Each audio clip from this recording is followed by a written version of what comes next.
So here we are. This is the fledgling cage.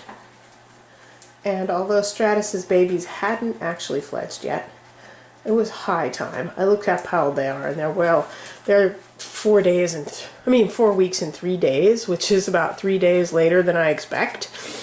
So I went ahead and brought them in here. So I like to keep my families together and let the parents raise the babies.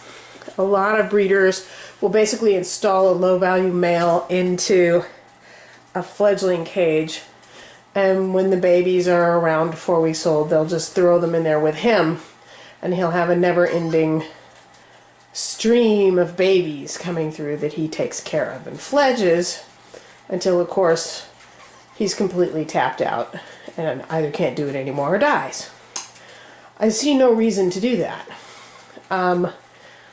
So this is Royal and Stratus, and Royal's baby is 2 days older than, this is Royal's oldest baby, is 2 days older than Stratus's oldest baby, which is down here.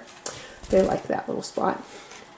And my big question was, can you put two daddies with babies in the fledgling cage together?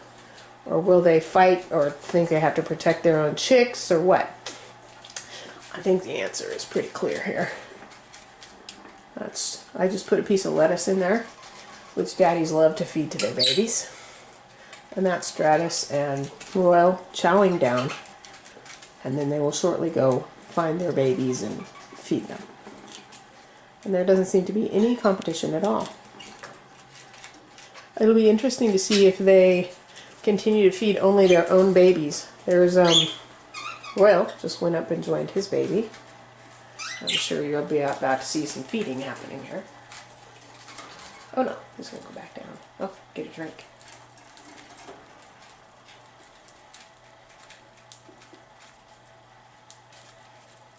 And Stratus is chowing down. So it looks to me like this is going to work out just fine. I will, of course, keep an eye on it to make sure it stays that way.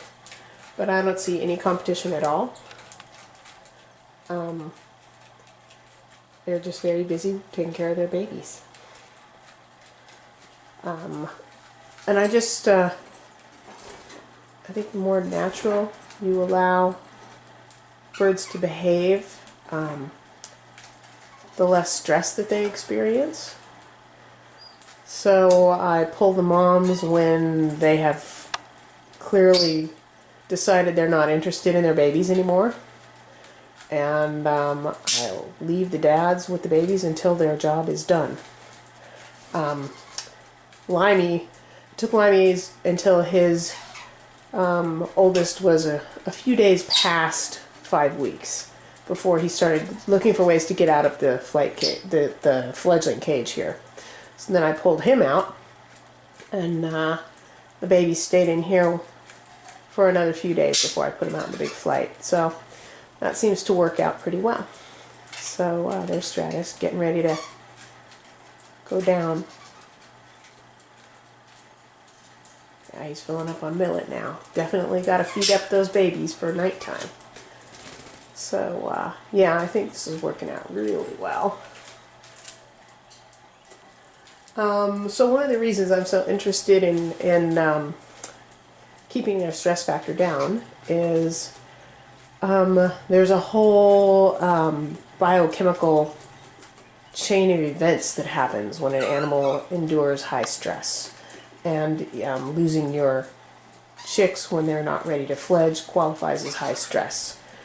And one of the things that they are finding out with behavioral studies is that stress, high stress or traumatic events, is one of the few things that actually alters our active DNA and gets passed on to our children. So in mice at least, if a parent endures a high stress or traumatic environment, they'll have more cortisol running through their blood.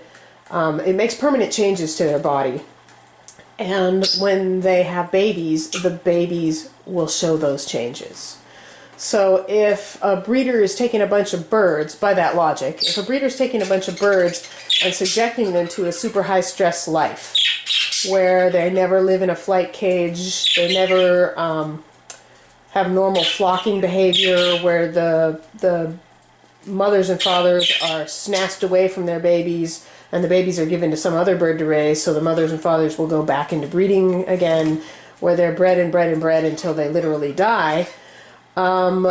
Those traits get passed on to the babies, and one of the side effects of a high stress, high trauma, high cortisol life is it reduces the size of the babies.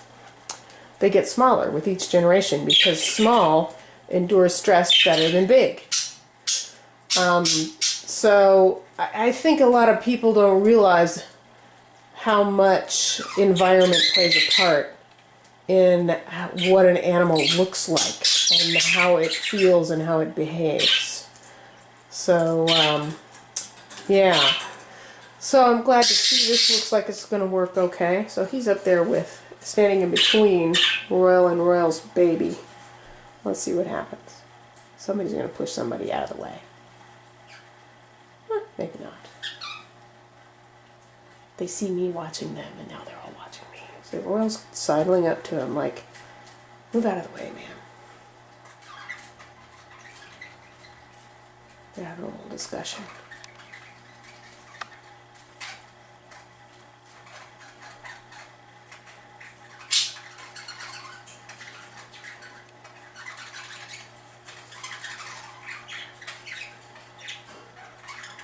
Looks okay to me. Royal just said, get out of my way. And Stratus kind of cringed away from him.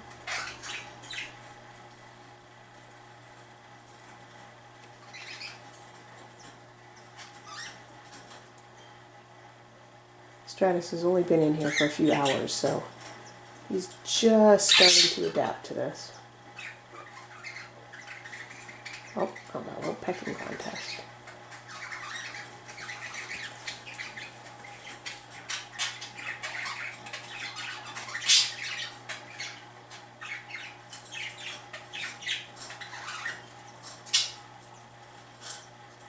Royal's teeny, but he's never been a passive bird.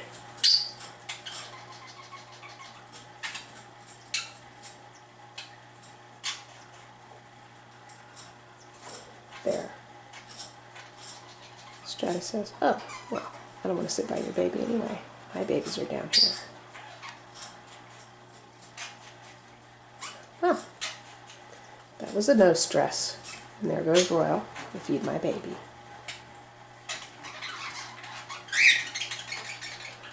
That was easy. We got Neon over here who has a nest full of little tiny babies. He's more territorial. So he squawked at them quite a bit when I brought them in, but he clearly realizes they aren't really a threat. He's just doing daddy behavior. I think that's going to work out just fine. Well, good. So I only need to have one fledgling cage. Isn't that lovely? And about the time Bubba needs to be in here with his crew, Royal and his baby will be put out. Okay.